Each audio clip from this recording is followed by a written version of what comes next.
fully blow up someone's life online is quite frankly irresponsible. I made a TikTok this morning because there has been a viral story going around. I mean, there's always kind of like one going around in this category of video online. And I'm talking about exposing cheaters. And the reason that I'm bringing it up in the show is because we've talked on this show a lot about those forums where you like compare guys you date or give date reviews of men and whatever. And we all have very different mixed views on this. Okay. So one story was going very viral and I honestly didn't even get into the details of it, but I was finally ready to articulate my thoughts on why I really dislike these exposing cheaters videos. And if you don't know what I'm talking about, maybe you're not on TikTok, good for you.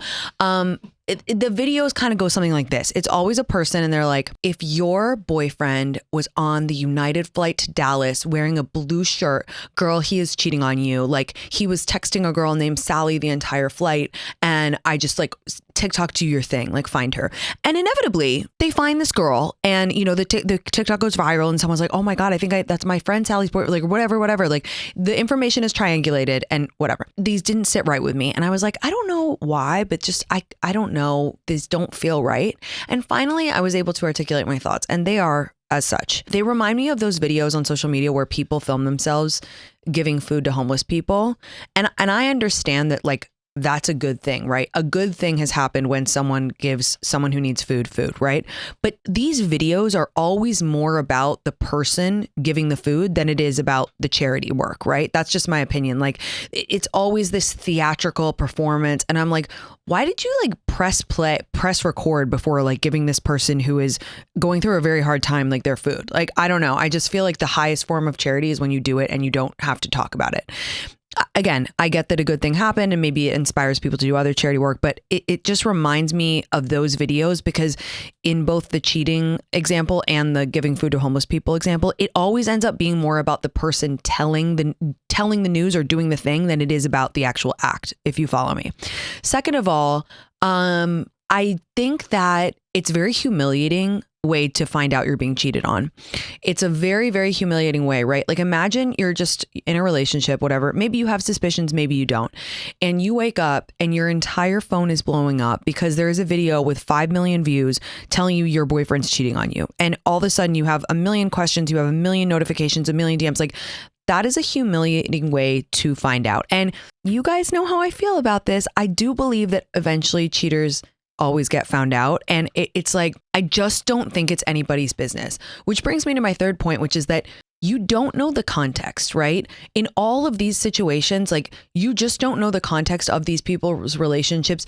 You know, maybe you saw some texts, maybe you saw some behavior that didn't seem so great in a bar or whatever, but you don't have the full context. And in this day and age, to fully blow up someone's life online is quite frankly irresponsible. It's really, really irresponsible. And I'm going to say it. I think honestly, more times than not, it's about views. I think it's like, oh, you know, it's an easy thing for people to rally around and be like, oh my God, like trash, like we must find him, like we must find him.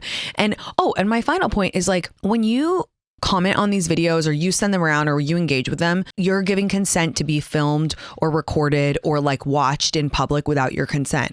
And if you think like, well, I would never cheat, so this doesn't affect me, you're wrong, because we're entering a new phase in society where it's like, it's completely normal to film people when they don't know they're being filmed and take parts of a story and put it online.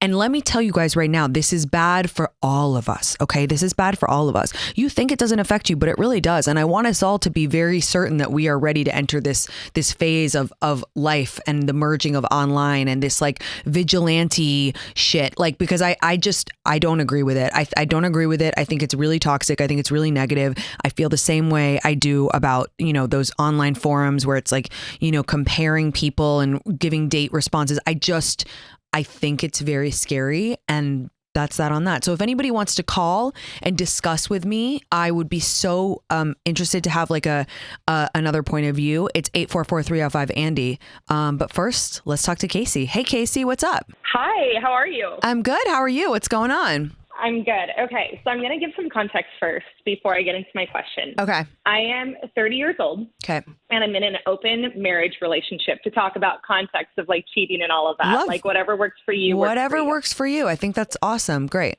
Yeah. And I have a 2-year-old and I live in New York. Awesome. And I was at my friend's bachelorette party this past weekend in California. Okay. And I've always had a thing with her little brother, but we've never like acted on it. Okay. And he's like probably like 6 years younger than me. Like he's a child. Okay. And we made out a few years ago. And then at this bachelorette party, the girl was just like, you know what? It would be like so great if you guys just finally hooked up. Oh, wait, by the way, that's a really good friend. That's a really good friend. Anyway, sorry. Go on. No, she's great. And so the first night we ended up hooking up. And then every night after that, we also hooked up. And then we actually did and I did for the first time on Sunday. Hell yeah. I love that I'm becoming the show. Really, I do. Good for you. So good. It's fun, so right? scared, It's like, it was so much fun. Yeah. Okay, good. But anyways, my question is, so I usually like in my open relationships, like I don't talk to the person that much like afterwards. Yeah. But I am going to the wedding solo. Ooh. And he is going to be there and he's not bringing a date either.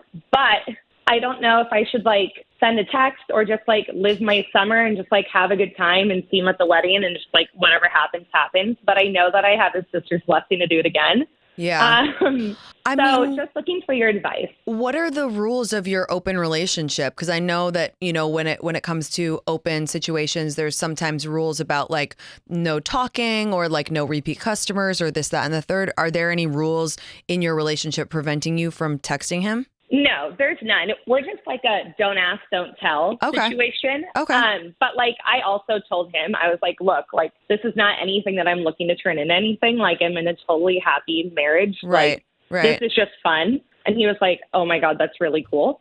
But there's like nothing to keep me from texting him. But I don't know really what I would say because I don't want it to be like, why are you texting me? Like you told me you're married, but you don't want anything. I would honestly leave it in that case. If you don't have like a burning desire to say something to him specifically, you know you're going to see him at the wedding again and it's going to be fiery and amazing. And you can kind of have that in your back pocket as like something to daydream about. It will be so fun. But I feel that if you don't have the urge to, and you've already been so upfront about your situation and he was very receptive to that, I think just leave it. It's a fun thing that's going to happen again. Enjoy your summer. Know that you have some amazing sex coming when you go to the wedding. And honestly, just revel in that. Enjoy the situation. I mean, it sounds like honestly a dream situation to me. So why complicate it? I know, seriously. Okay, that's kind of where I was aiming to, but I just needed your advice on it. I love this. I love this. This is so inspiring. I'm so interested in people who make relationships their own. I think we are completely headed in this direction. And I'm really grateful you called and shared your story with us because there's a million ways to be in a relationship. And I think it's cool that we're exploring. So very, very cool. Definitely. You know, if your partner travels, if like you're trying to find 5% of something out of a relationship that's already 95% perfect, like just talk to your partner about like what works for both of you and what you're both comfortable with and like really revel on it. Yeah. Honestly, that's amazing. Thank you so much for calling and have a great time at the wedding. Thanks Thanks for calling. Bye, babe. That's so cool. I think that is so freaking cool. I would definitely be open to some sort of a situation in the future. I think there are so many different ways to have open relationships. And you guys also, I think that a lot more people have open relationships than we think. Per my point before about the whole like exposing people thing, you don't know. People might be in an open relationship. You have literally no idea what people's situation is. So think twice before you blast them on TikTok. It's like, yeah. But anyway, that's so cool. Oh my God. And I love that she loves anal. And I love that you guys call me when you do first time. You know, when I was a little girl and I was in school and they said, what do you want to be when you grow up? And I said, I want to be the girl that all the other girls call when they get a in their butt. Anyway, okay. That was our show, you guys. Thank you so much for all your incredible calls. Thank you for listening. I will be back on Friday with an incredible episode of Office Hours. We have Taylor Struck on. She's the funniest person alive. I cannot wait to talk to her. And if you want to email, it's me Tinx at SiriusXM.com. I would love to hear from you. You've been listening to It's Me Tinx Live exclusively on Radio Andy. Until next time, bye.